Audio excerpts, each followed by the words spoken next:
La République des croque-morts. Putsch contre le grabataire et agonisant Amadou Soumaoro. Quand je vais parler, les moutons du RHDP vont venir pleurnicher sous mes postes.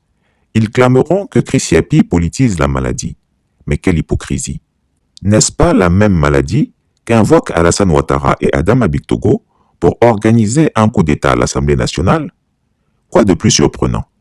Alassane Ouattara lui-même usurpe et occupe le palais présidentiel grâce à un coup d'État civil, qui ignore que son troisième mandat est anticonstitutionnel. Je l'ai écrit et chanté ici que tant qu'il y aura des coups d'État civils, des gouvernements 20 ans, des violeurs de constitution, il y aura tout autant des coups d'État militaires. Soyons honnêtes. L'ai-je écrit, oui ou non? Alors, ce qui se passe à l'Assemblée nationale de Côte d'Ivoire ne devrait surprendre personne. Depuis belle lurette, je vous ai bien dit, et ce, avant la mort de l'ex-premier ministre Ahmed Bakayoko, qu'Amadou Soumaoro dit cimetière était atteint d'un cancer. Que de colibés et de torrents d'insultes n'ai-je pas reçus? On démentait avec force argument qu'il se portait comme un charme. La vérité est qu'Amadou Soumaoro est un grand malade. D'abord soigné à l'hôpital américain de Neuilly, il s'est résolu à aller en Turquie, se fondant d'ailleurs sur mes propres écrits. Cela lui a prolongé la vie momentanément. Alors que ses médecins lui donnaient 6 mois de vie, le Tchomba de Séguéla a déjoué les pronostics et l'assurance d'Alassane Ouattara et d'Adama Bictogo.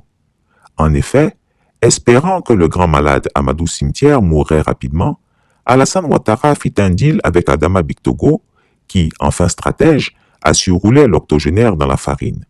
La vérité est qu'il a faussement affiché des ambitions pour la primature pour espérer le perchoir, et son stratagème a fonctionné à merveille.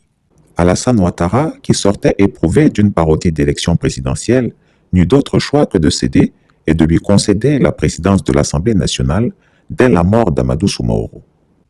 Or, le hic ici, c'est que depuis là, Cimetière refuse de mourir tranquillement. Il s'agrippe à la vie au grand déplaisir d'Adama Bictogo. On raconte que ce dernier a même créé un avatar juste pour suivre le compte Twitter de Chris Yapi en espérant y lire l'annonce de la mort d'Amadou Soumaoro. N'en pouvant plus de piaffer d'impatience, Adama Bictogo a commencé à organiser la révolte de certains députés pour mettre la pression sur Alassane Ouattara afin qu'il respecte le deal scellé. Chers auditeurs et abonnés, dites-moi honnêtement, entre Alassane Ouattara et Adama Bictogo, qui s'impatiente et s'énerve du fait qu'Amadou Soumaoro résiste à la mort, et Chris Yapi qui ne fait que décrire son état de santé, qui sont les véritables croque-morts? Désormais, l'Assemblée nationale de Côte d'Ivoire a à sa tête un putschiste, d'autant plus piteux qu'il a joué à la déloyale. Faire un putsch à un grabataire agonisant, quelle honte! Résumons-nous à présent pour conclure que la Côte d'Ivoire est un État aux antipodes de l'État de droit et de la démocratie. Nous l'avons dit. Alassane Ouattara a fait un putsch constitutionnel et Adama Bictogo, dans la droite ligne de son patron, vient de réussir de haute lutte son putsch parlementaire à l'Assemblée nationale.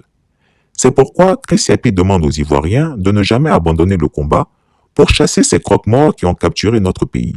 Il faut les chasser. Enfin, demandons aux meilleurs juristes ivoiriens d'obtenir de la CEDEAO les mêmes sanctions contre le régime de Ouattara qu'il a fait infliger aux Maliens, Guinéens et Burkinabés. Car voici un ennemi juré de la démocratie en Afrique qui ose aller à la CEDEAO et à l'Union africaine délivrer des leçons de démocratie aux peuples africains. La vraie duplicité de Satan.